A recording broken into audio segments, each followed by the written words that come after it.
Salut à tous, c'est Pang de la chaîne, bienvenue sur cette vidéo qui aujourd'hui va parler du flow. On continue notre cheminement sur le flow, donc ce que l'on appelle la zone, peut-être un peu plus connu par les sportifs qui l'ont déjà entendu parler dans les différentes disciplines. Par contre, sachez que le flow est pour tout le monde peut l'atteindre dans une discipline, dans un moment de sa vie, dans différents éléments. On a pu voir 5 éléments jusqu'à présent, sachant que le 5e, 6e, 7e, 8e, pour moi, sont davantage des conséquences qui pourront nous montrer qu'on est dans le flow. Et grâce à l'hypnose, le coaching, etc., j'ai l'idée qu'on peut y parvenir. En tout cas, on peut accélérer le processus pour se permettre d'être vraiment plus dans cette zone, dans notre zone. Parce qu'au bout du compte, c'est pas cette zone, ça va être notre zone. Et comme je vous disais, pour moi, le flow, c'est une espèce de petit satori, de petit éveil, une forme de supraconscience, et c'est une forme de transe. Donc ça, je vous l'avais déjà dit, c'est vraiment, on a l'impression que c'est un principe très hypnotique derrière, une transe qui est ultra positive, et une des conséquences de cette transe, c'est entre autres, donc on avait vu la précédente, où on avait vu que l'hyperfocalisation pouvait nous faire perdre tout ce qui était conscience de soi.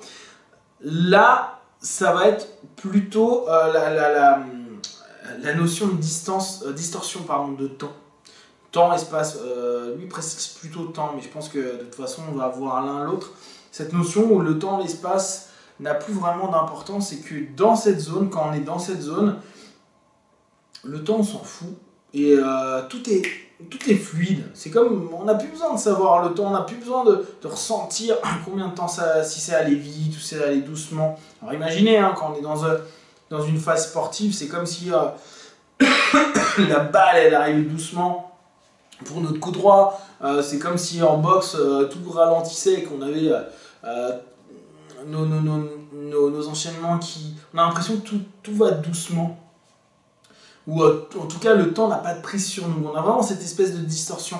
C'est comme si les heures de boulot ne paraissaient plus des heures de boulot, qu'on a l'impression qu'une journée passe super vite. C'est vraiment... c'est une sensation qu'on peut retrouver en hypnose, cette notion de ne plus se rendre compte si la session elle a duré 5 minutes ou si elle en a duré 20, si on est connecté à nous depuis une journée ou depuis 10 jours, on ne sait plus. Il y a des moments quand on fait des flashbacks, on se dit attends, je suis resté combien de temps comme ça, qu'est-ce que j'ai fait, et c'est simplement notre monde qui va nous dire là, ça fait quand même un paquet de temps.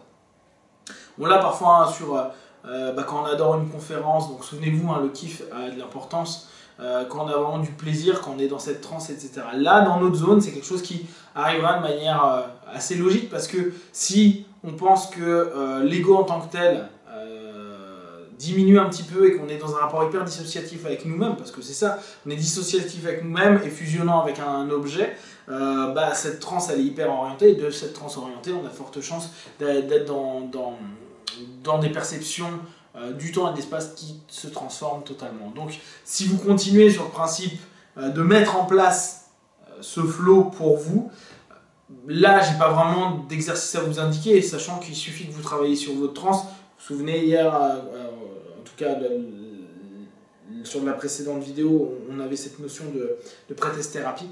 Là, il suffit de le faire suffisamment pendant 10 minutes, un quart d'heure, vous allez vous rendre compte que les perceptions que vous allez avoir du temps et de l'espace vont être vraiment différents. Là encore, les exercices que je vous propose, ou en tout cas les idées que je vous propose pour travailler sur votre flow, faut que ce soit fait avec plaisir, avec kiff. C'est pas je dois le faire, je le fais parce que ça me stimule, ça me challenge, parce que ça me donne une envie ça me permet d'évoluer, d'avancer, de grandir et de faire de ma vie quelque chose qui me plaît, et d'atteindre dans ma vie ce qui me plaît. Voilà. Comme d'habitude, partagez vos remarques, vos réflexions sur Facebook, YouTube, j'y répondrai le plus rapidement possible. Et surtout, prenez seulement ce qui est bon et juste pour vous. Le plus important est de devenir qui vous êtes vraiment. Biwan, ciao!